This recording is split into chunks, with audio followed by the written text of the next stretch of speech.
আমি একজন রাজনৈতিক কর্মী হিসেবে আপনাদের সামনে এই কথা বলতে পারি, যদি জনগণ আমাদেরকে ম্যান্ডেট দেয়, ইনশাআল্লাহ এই গুম প্রতিরোধের জন্য, গুমের সংস্কৃতি নিশ্চিহ্ন করার জন্য প্রথমেই আমাদেরকে যা যা করতে হয় আইন প্রণয়ন সহ এবং সেটা কার্যকর করার জন্য সবকিছু করা হবে। আমরা সেই বাংলাদেশের জন্য অপেক্ষা করছি যে বাংলাদেশে কোনোদিন গুমের শিকার হয়ে কোনো ব্যক্তিকে রাস্তায় দাঁড়াতে হবে না। আমাদের সন্তানরা রক্ত দিয়েছে, সেই পরিসংখ্যান কত? জাতিসংঘের প্রতিনিধি হিসাবে এখানে মিসেস হোমা খান উপস্থিত ছিলেন, এখন আছে কিনা, তাদের রিপোর্ট অনুসারে, ফ্যাক্ট ফাইন্ডিং কমিটির, হিউম্যান রাইটস কমিশনের রিপোর্ট অনুসারে 1400-রও বেশি জন শহীদ হয়েছেন বিগত 2024 সালের ছাত্র গণ অভ্যুত্থানে। তাদের রিপোর্ট অনুসারে 20,000-এরও বেশি মানুষ আহত হয়েছেন, পঙ্গুত্ব বরণ করেছেন, অন্ধত্ব বরণ করেছেন।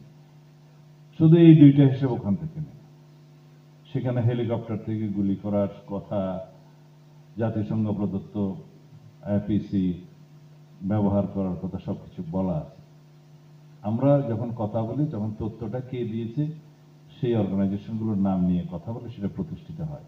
আমার কাছে আরেকটা কাগজ আছে, সেটা আমি অনেকদিন এই তথ্যগুলো ব্যবহার করি। আজকে জানতে চাইলাম আমি তুলির কাছে যে এই তথ্যটার আপডেট আমাকে একটু দিতে হবে কতটুকু সত্য।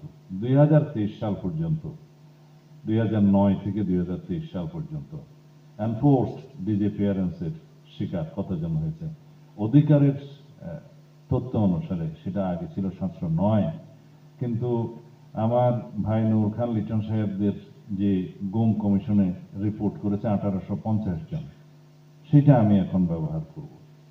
আগে ছিল গুম হওয়া পরিবারদের তথ্য অনুসারে কতজন ফেরত আসেন, সেই সংখ্যা 155 জন।